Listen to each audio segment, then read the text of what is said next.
یہ ہے وہ بات کہ وَإِذَا سَأَلَكَ عِبَادِي عَنِّي فَإِنِّي قَرِيبٌ۔ اے نبی، جب میرے بندوں کی روحیں بیدار ہو جائیں، توانا ہو جائیں، حیات تازہ سے وہ ہم کنار ہو جائیں، اور پھر وہ میرے بارے میں پوچھیں، وہ میرا تقرب حاصل کرنا چاہتے ہیں، تو آپ سے پوچھیں تو کہیے میں قریب ہوں۔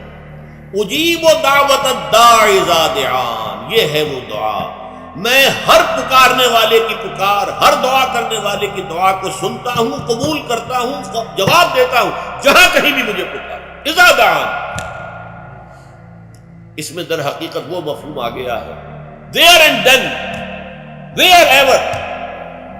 آپ اپنے گھر میں ہو کر پکارے اللہ کو، آپ بستر پر لیٹے ہوئے پکارے اللہ کو، الذین یذکرون اللہ قیاما وقعودا وعلی جنوبہم۔ ہاں ٹھیک ہے، بعض مقامات بعض اوقات قبول دعا کے لیے زیادہ سازگار ہے، حرم میں جا کر دعا مانگی جائے، اور منا میں عرفات میں خاص طور پر، جبل رحمت پر خاص طور پر، ملتزم جو ہے کعبے کا اس پر خاص طور پر، وہ ایام بھی ہے خاص، لیکن یہ نہیں ہے کہ بقیہ دنوں میں آپ کے اور اللہ کے درمیان کو بڑا فاصلہ ہے۔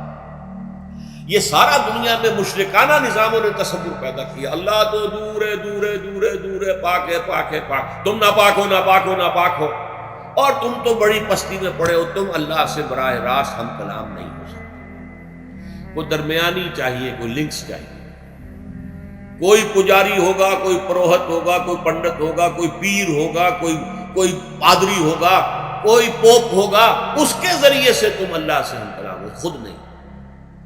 اور جب ذریعے بیچ میں آ گئے تو ان کی مٹھی گرم کرو، ان کی چاپلوسی کرو، ان کو بھی جو ہے چادریں چڑھاؤ، ان کو نذرانے پیش کرو۔ یہ ہے بدترین ایکسپلائٹیشن جو مذہب کے ذریعے سے نوع انسانی کی ہوئی۔ یہ دو ایکسپلائٹیشن دنیا میں ہوئی ہے تاریخ انسانی کی، ایک بادشاہوں کی طرف سے خراج دو ہمیں، محنت تم کرو گے کھیت میں، آدھا حصہ ہمارے پاس آئے گا، ہم عیش کریں گے، ہم سٹینڈنگ آرمیز رکھیں گے تاکہ ذرا تم بغاوت کرو تو تمہارا سر کچل دیا جائے۔ یہ ایکسپلائٹیشن بدترین، مانگنے والا گدا ہے، صدقہ مانگے یا خراج۔ دوسری طرف ہم بادشاہ ہیں، ہم چندر بنسی سورج بنسی خاندان ہیں، ہم راجپوت ہیں، حکومت کرنا ہمارا حق ہے۔ اور یہ پنڈت پروہت جو ہے وہ بھی کہیں گے کہ ٹھیک ہے، نصف لی و نصف لک وہذا قوم جاہلون، یہ عوام جو ہے ان کا خون چوسو، ہمیں یہ نذرانے پیش کریں، بتوں کو آ کے چڑھاوے چڑھائیں اور تمہیں خراج دیں اور ٹیکس دیں۔ They are to be exploited، exploit ہو۔ اسلام نے آ کر دونوں کا خاتمہ کیا، کوئی ملوکیت نہیں۔ زکوٰۃ ہے تو غربا کے لیے، بادشاہ کے لیے نہیں ہے، یہ تو غربا کے لیے، لہذا کوئی ٹیکس نہیں۔ نمبر دو، اللہ سے ہم کلام ہونے کے لیے کسی دربان، کسی جو ہے پہرے دار کی مٹھی گرم کرنے کی ضرورت ہے۔